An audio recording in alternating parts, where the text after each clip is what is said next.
श्री साई सच्चरित्र की 16वीं अध्याय की कथा में हम सुनेंगे शीघ्र ब्रह्म ज्ञान की प्राप्ति।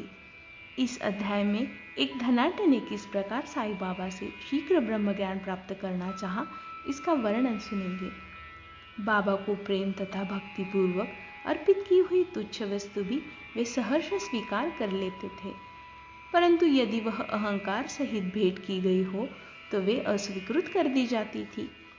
पूर्ण सच्चिदानंद होने के कारण वे बाह्य आचार विचारों को विशेष महत्व न देते थे और विनम्रता और आदर सहित भेंट की गई वस्तु का स्वागत करते थे। यथार्थ में देखा जाए तो सद्गुरु साईं बाबा से अधिक दयालु और हितोषी दूसरा इस संसार में कौन हो सकता है। उनकी तुलना समस्त इच्छाओं को पूर्ण करने वाली चिंतामणि या कामधेनु से भी नहीं हो सकती। जिस अमूल्य निधि की उपलब्धि हमें सद्गुरु से होती है वह कल्पना से भी परे है। ब्रह्म ज्ञान प्राप्ति की इच्छा से आए हुए एक धनाढ्य व्यक्ति को श्री साईं बाबा ने किस प्रकार उपदेश दिए, ये हम आगे सुनेंगे। एक धनी व्यक्ति, दुर्भाग्य से मूल ग्रंथ में उसका नाम और परिचय नहीं दिया है, अपने जीवन में सब प्रकार से संपन्न था। उसके पास अतुलनीय संपत्ति, घोड़े, भूमि और अनेक दास दासियां थी। जब बाबा की कीर्ति उसके कानों तक पहुंची तो उसने अपने एक मित्र से कहा, मेरे लिए अब किसी वस्तु की अभिलाषा शेष नहीं रह गई है, इसलिए अब शिरडी जाकर बाबा से ब्रह्म ज्ञान प्राप्त करना चाहिए, और यदि किसी प्रकार उसकी प्राप्ति हो गई तो फिर मुझसे अधिक सुखी कौन हो सकता है। उनके मित्र ने उन्हें समझाते हुए कहा, ब्रह्म ज्ञान की प्राप्ति सहज नहीं है भाई, विशेषकर तुम जैसे मोहग्रस्त जो सदैव स्त्री, संतान और द्रव्य उपार्जन में ही फंसा रहता है। तुम्हारी ब्रह्म ज्ञान की आकांक्षा की पूर्ति कौन कर सकता है। अरे, जिसने कभी भूलकर एक फूटी कौड़ी भी दान में नहीं दी हो। अपने मित्र की न सुनते हुए उन्होंने आने जाने के लिए एक तांगा लेकर शिरडी आए और सीधे मस्जिद में पहुंचे। साईं बाबा के दर्शन कर उनके चरणों पर गिरे और प्रार्थना की कि आप यहाँ आने वाले समस्त लोगों को अल्प समय में ही ब्रह्म दर्शन करा देते हैं। केवल यही सुनकर मैं बहुत दूर से इतना मार्ग चल कर आया हूँ। मैं इस यात्रा से अधिक थक गया हूँ। यदि कहीं मुझे ब्रह्म ज्ञान की प्राप्ति हो जाए तो मैं यह कष्ट उठाना अधिक सफल और सार्थक समझूंगा। फिर उनकी ओर देखते हुए बड़ी शांति से बाबा बोले, मेरे प्रिय मित्र, इतने आधीर न हो, मैं तुम्हें शीघ्र ही ब्रह्म दर्शन करा दूंगा। मेरे सब व्यवहार तो नगद ही है, मैं कभी उधार करता ही नहीं। इस कारण अनेक लोग धन, स्वास्थ्य, शक्ति, मान, पद, आरोग्य तथा अन्य पदार्थों की इच्छा पूर्ति हेतु मेरे समीप आते हैं। ऐसा तो कोई बिरला ही आता है जो ब्रह्म ज्ञान का पिसुआ हो। भौतिक पदार्थ की अभिलाषा से यहाँ आने वाले लोगों का कोई अभाव नहीं, परंतु आध्यात्मिक जिज्ञासुओं का आगमन यहाँ बहुत ही दुर्लभ है।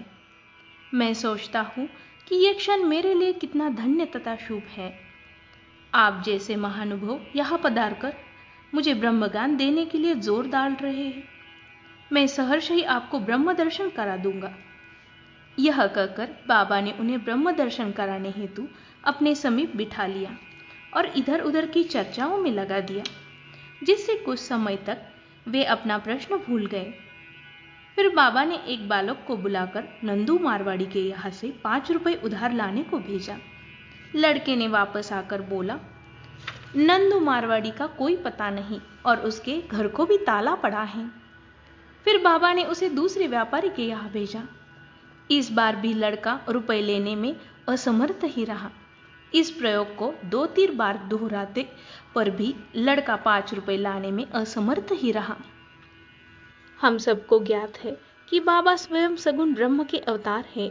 यहाँ प्रश्न हो सकता है कि 5 रुपए जैसी तुच्छ राशि की यथार्थ में उन्हें आवश्यकता थी? नहीं, उन्हें बिल्कुल भी आवश्यकता नहीं थी। वे तो पूर्ण रीति से जानते होंगे कि नंदू मारवाड़ी घर पर नहीं है। यह नाटक तो उन्होंने केवल अन्वेषक के परीक्षणार्थ ही रचा था। ब्रह्म जिज्ञासु महाशय जी के पास नोटों की अनेक गड्डियां थी, और यदि वे सचमुच ही ब्रह्म ज्ञान के आकांक्षी होते तो वे इतने समय तक शांत न बैठते।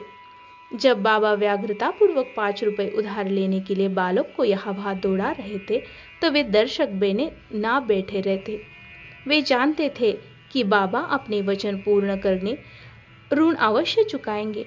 यद्यपि बाबा द्वारा इच्छित राशि बहुत ही अल्प थी, फिर भी वह स्वयं संकल्प करने में असमर्थ रहे और 5 रुपए उधार देने का साहस तक न कर सका।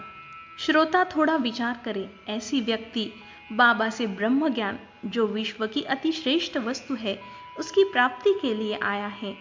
यदि बाबा से प्रेम करने वाला कोई अन्य व्यक्ति होता तो केवल दर्शक बनकर ना बैठता, तुरंत ही 5 रुपए निकाल कर देता।